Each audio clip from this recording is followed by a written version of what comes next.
Good morning, and it's time for another morning report. So here we are midweek, and we had a big day yesterday on the election front. Georgia House Congressional District 6, Tom Price's old seat. Tom Price is now the HHS Secretary. This has been a Republican seat for decades, and Republicans hope to keep it that way, though through redistricting and other issues over the years, the district is less Republican overall than has been in the past, and Trump barely carried it, though Price himself won handily. This is a jungle primary. 18 candidates ran. 11 of them were Republicans, so the Republicans knew that their best shot at this was keeping the Democratic challenger at below 50%, and then just trying to get one of the Republicans into the top two so they get a runoff. So they got that. And the Democrat, 30-year-old former congressional aide, basically a political newbie, and he came close, though, 48%, probably a little bit higher than my colleague Brian McNichol thought he would get, but we'll discuss that later on the podcast this morning. Nevertheless, the results are that means a June 9th runoff, so it's about a 9-week period, and then there'll be a runoff between John Ossoff and former Georgia Secretary of State Karen Handel. She got about 20% of the vote.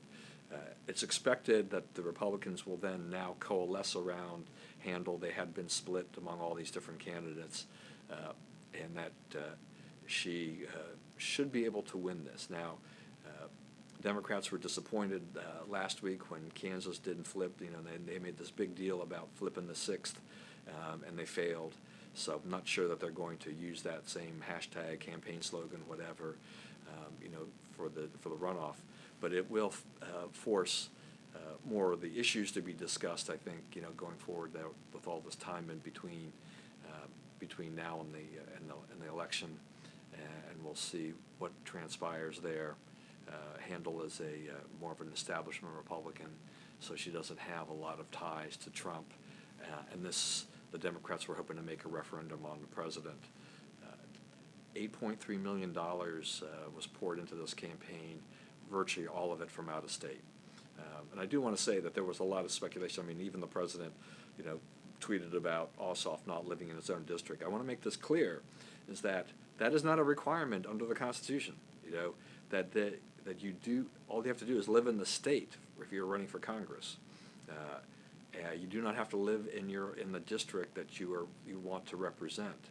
So it doesn't, if you start off in the district and then you move out of your district, you can still represent your district. I mean, we had a case in Maryland where the last time around, actually the last 2 times around, in the Congressional District 4, both candidates lived outside the district, not by a whole lot, but they lived outside the district, and so the winner, the current incumbent John Delaney, does not live in the district he represents.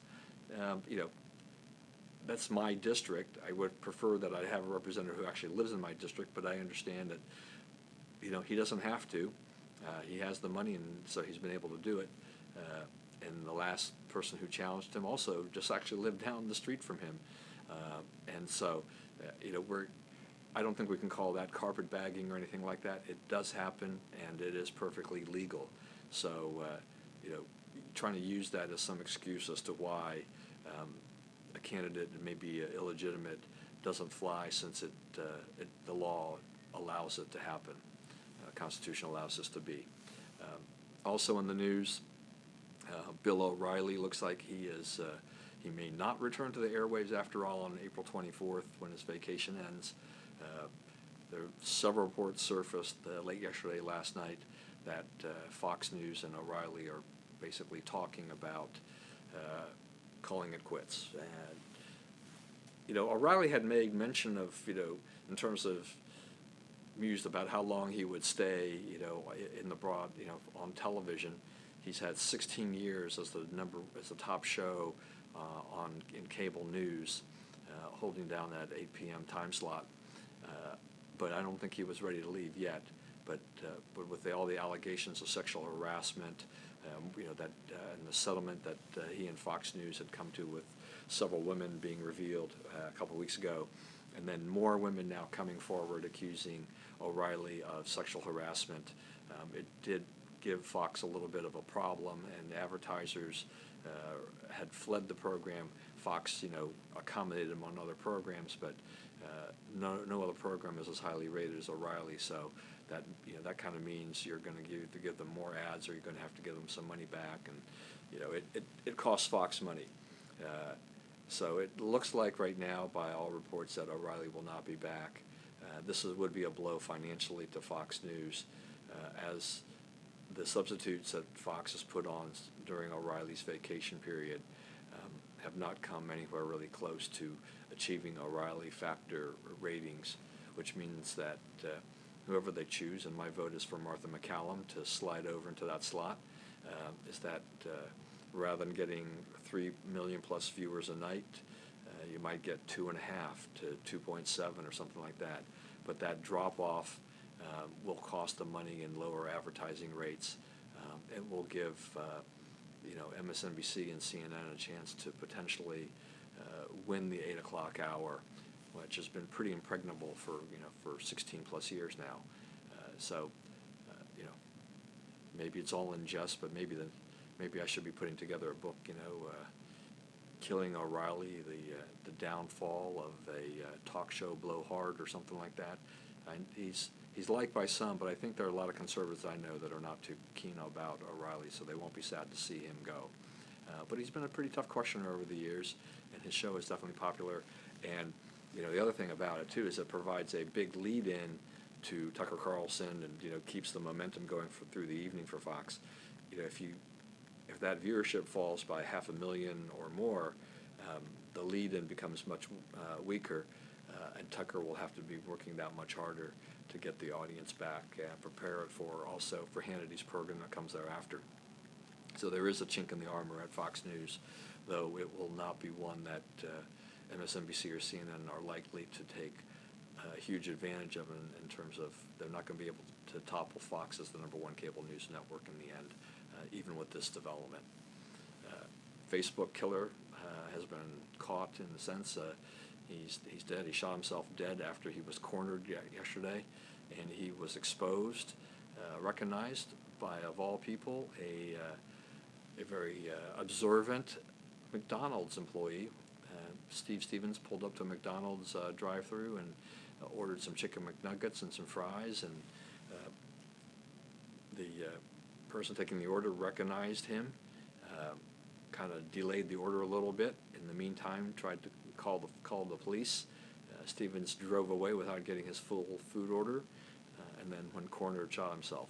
And so glad that saga's over, but Facebook now has to address the issue of how they're going to prevent this in the future. One of the things that they said is that they'll be looking at artificial intelligence to maybe detect this. This is never going to be a perfect scenario. People are going to be able to do crazy, stupid things until they get shut down, and then they can just go use another IP address and do that again. So there's no foolproof way of really dealing with this right now that I know of. Anyway, moving on. Former President George H.W. Bush was hospitalized yesterday. Apparently he's got a slight case of pneumonia. They need to watch him. That's just very dangerous for people who are his age. He's 92 and still going pretty strong. Pretty amazing individual, I think, overall. Went skydiving in his 80s and stuff like that. So I love a guy who has a zest for life, and just never lets things get him down. So prayers are out to the former president and his family. Theresa May, Prime Minister of Great Britain, shocked the world. Definitely shocked Great Britain when she called for a snap election. She needs approval, which she should receive from Parliament today to do this. This is an early election. Elections weren't due till 2020, and she had denied that she was even thinking about doing this as of late last year. But with Brexit negotiations now starting to move forward, for Great Britain to start leaving the EU, and her popularity more than double that of the Labour Party, she's taking advantage of what's afforded to her and calling for this early election. This would give her, 7 years, up to 7 years before the next election needs to be called. So that pushes her, into the mid-2020s. Chances are there probably would be another one halfway through or three-quarters of the way through anyway. But it gives her a little more cushion to know about that she's likely to remain as governor for a while, unless her performance is just so, putrid that they're going to throw her out, including her own party. But it's, she's expected to go from a very slim majority in Parliament to a huge majority, as many as 140-seat majority in Parliament. And that, with Brexit, would give her a very strong hand moving forward, and also for any programs that she was going to put in place. It was probably a smart move for David Cameron to resign when he did, because if May goes through with this, gets the elections held, and they get the 140-seat majority in Parliament, that'll be a major coup, something that David Cameron never would have been able to do. Also today is the anniversary of the Oklahoma City bombing, April 19th, 1995. It's been 22 years, folks. Amazing. We lost 168 people that day, men, women, and children. And HHS Secretary Ben Carson will be in Oklahoma City to commemorate this event and to be at the memorial service. I don't know if he's going to be reading some of the names off the memorial or whatnot, but he's there representing the administration for this terribly emotionally draining kind of a thing. I mean, the bombing itself was pretty shocking. I think it's been 22 years, and hard to get over those types of wounds when your country is being attacked. Anyway, that's about it for the morning report. Hope you enjoy the weather wherever you are, and have a great day. Stay safe, and join us on Facebook Live and on Twitter, Periscope, for the Bias Buzz podcast. Otherwise, you can see it here later when it's posted to YouTube tomorrow, or download it on iTunes, which is even better. So thanks a lot. Have a great day.